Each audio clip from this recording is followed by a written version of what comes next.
So when you're working on a long-term project, like a full-length book, these phases are not going to be so clearly defined.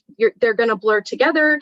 They might go out of order. And though you might start with some foundational research, and I do recommend that, you're also going to need to sprinkle in research throughout the process. There's just absolutely no way to know everything you need to know before you start the writing.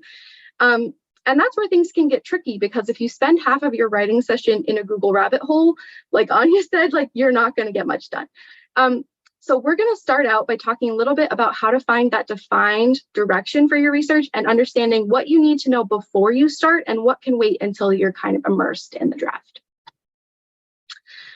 So you know that you need to do research before you start. That's great. But where do you actually start? And especially if you're more of a pantser than a plotter, like that can feel really intimidating. If you don't necessarily even know where your story's going yet, how are you supposed to know what you need to find out? But you don't necessarily need a full-fledged outline to do this background research, and putting in that research effort at the beginning is actually going to save you a lot of time down the road. So I like to always start with a question, and all great reporting starts with a central question and seeks to answer this question of the 5 W's and H: who, what, when, where, why, and how. So if I was writing an investigative piece about lead poisoning, my question might be, which city neighborhoods have the highest rates of lead poisoning and why? And all your reporting is going to lead to answering those 5 W's and H. Now, the question that drives your book, it could be the central dramatic question that we read about in writing craft, like, will the love interest get together? Or it can be something as simple as, what happens if I put my characters in this unique situation? Like, what if I put a hairdresser on the moon and she had to solve some kind of intergalactic hairdressing crisis? Like, that can be your question as well. I don't know if I read that book, but it sounds interesting.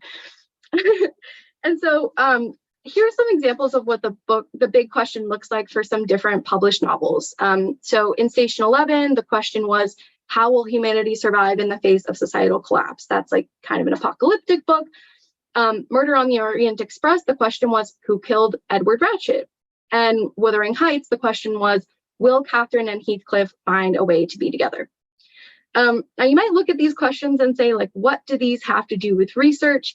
But they're incredibly crucial because you have to have some basic sense of what your book is about before you can dive into that research.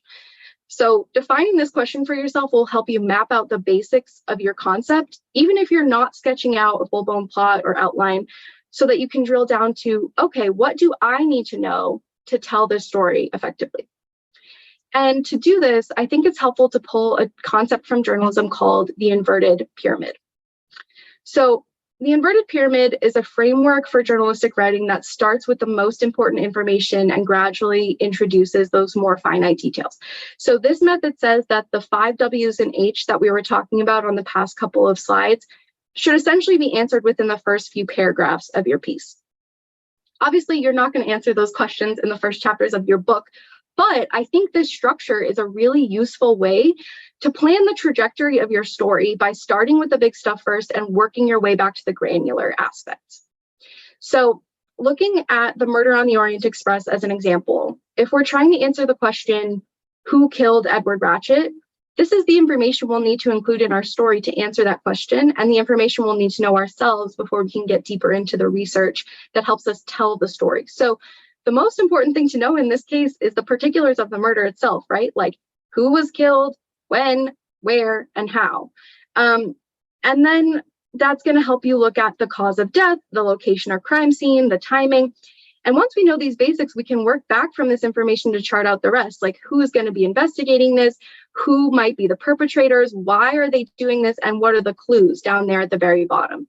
So those things, as you go, like, those are the things that are not as important to know when you're researching, right? They might kind of come as you go, or they might come out of your research, but you definitely need that top foundational piece of information before you can really start. And I'd love for just a second to have the little participation, kind of looking at this base of the pyramid.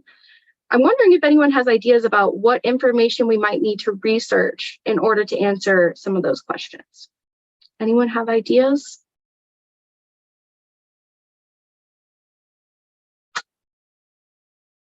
It's okay if you don't, I can also answer it for you. So for this example, obviously Agatha Christie was writing this book in a contemporary time period, but if we were writing it now, the when would be really important, right? Like this is happening in, I think it's like the 1930s that it's set. So we would need that basic understanding of like, what was it like in the 1930s? But the when is also important because of the setting. Murder on the Orient Express takes place on a train, right? You're going to need to know some basic things about trains, how they operated, whether like were people in their own cabins? Was it more of a communal living situation? What was the dining car like? And you can start to see where just having that basic information can shoot off into these different research topics. So once you have at least mapped out the information you need to answer your central question, then you can start organizing your research. And I think the inverted pyramid is really helpful for this as well, because it can kind of help us define what we need to look at the beginning and what can wait until a little bit later when we're in the middle of our draft. So I used an example here of a book set up in the Victorian time period. Researching a whole time period feels super overwhelming, right? Like there are so many little details you might need to know in your story to make it feel authentic, but you might not know what a lot of those are until you're kind of in the middle of it. And if you spend all of your time researching those tiny, minute things before you start, you'll never get started because you can never know enough, right? So what I would do if I was researching this novel is I would start with the big stuff, the things I think of as the container of the story, the background information that we need to understand the world that our characters are living in. So my preliminary research would focus on understanding the basics of the Victorian era, like what is the social hierarchy? What are the cultural norms? What is the social etiquette? What does day-to-day life look like for people in different classes and things like that?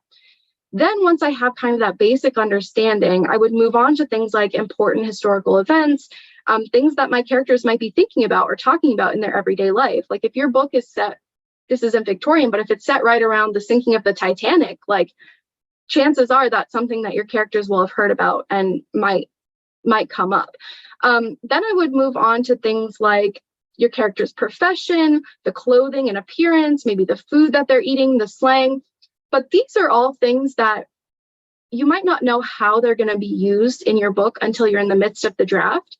And so you don't want to spend a ton of your preliminary research time on those kinds of details. You want to wait and see how it's going to manifest in the story and what you really need to know, because that cuts down. Instead of searching like, you know, a million different meals that people might have eaten in the Victorian era, you can base it on the actual scene and what's important to the characters and maybe the symbolism that you're looking at. So some of it is going to have to come later. You're not always going to be able to do it all in advance.